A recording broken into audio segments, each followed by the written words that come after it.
Fala pessoal, vamos conversar um pouquinho agora, dentro da fisiologia cardiovascular, a gente vai falar um pouco de eletrofisiologia. Então o que é importante vocês saberem? Os tecidos do coração, a gente tem alguns tipos de tecidos do coração. Então isso aqui é um exemplo de uma imagem de tecido do coração, das células musculares. O que é importante vocês tirarem disso aqui? Não é a histologia tão básica assim, mas vocês precisam entender que esse tecido ele é sincicial, ou seja, é um sincício. O que significa? Que ele é todo interconectado. Uma célula muscular cardíaca, ela é interconectada com a outra e você tem comunicação. Então, como é que funcionam essas comunicações? Estão vendo ali, ó, que a gente tem esses discos intercalados? Esses discos intercalados é que fazem a conexão de um miócito para o outro, através do que a gente chama de gap junction. Então, essas gap junctions é que fazem a conexão de um miócito para o outro.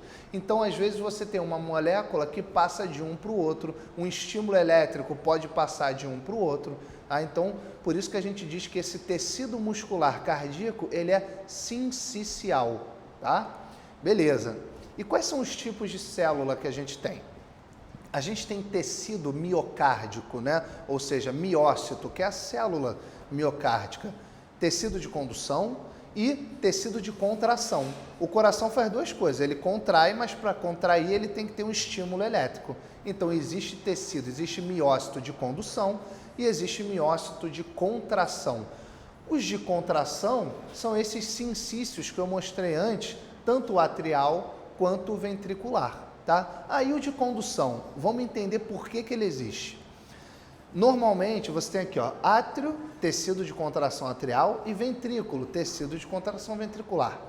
Entre o átrio e o ventrículo tem o arcabouço fibroso, tecido fibroso do coração, que fica ali na junção atrioventricular e também nas válvulas atrioventriculares.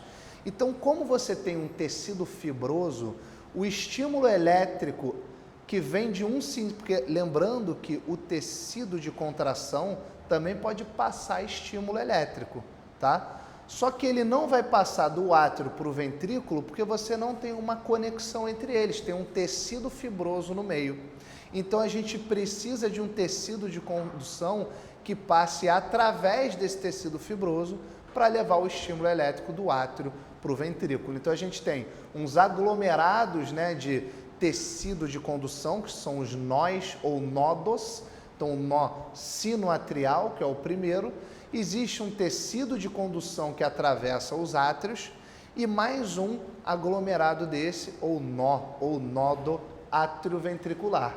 E aí você vai ter um tecido de condução que atravessa o tecido fibroso e atinge os ventrículos, tanto o direito quanto o esquerdo. E aí esse tecido de condução, ele vai se bifurcar em dois ramos no ventrículo, ramo direito e ramo esquerdo, e vai levar esse estímulo elétrico que nasceu aqui no nó sinoatrial, ou nó sinusal, vai levar esse estímulo elétrico para os ventrículos e causar a contração desse tecido de contração do miócito ventricular. Tá? Então é para isso que existe um tecido de condução. É principalmente para aumentar essa velocidade de condução e passar através do tecido fibroso. Então isso aqui é uma ilustração já mais fidedigna, né, de como que existe, como que acontece essa condução. Então a gente tem aqui, ó, no alto do átrio direito, perto aqui da cava superior, ó, o nó sinoatrial, esse aglomerado aqui.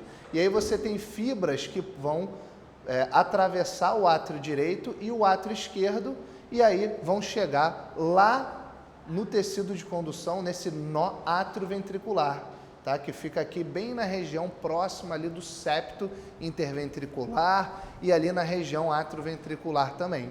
E aí esse estímulo vai passar o tecido fibroso e vai descer através do septo pelos ramos direito e ramo esquerdo. Quando chega lá embaixo, isso vai se dividir e vai atingir os ventrículos, tá? Então é assim que acontece o estímulo elétrico do coração.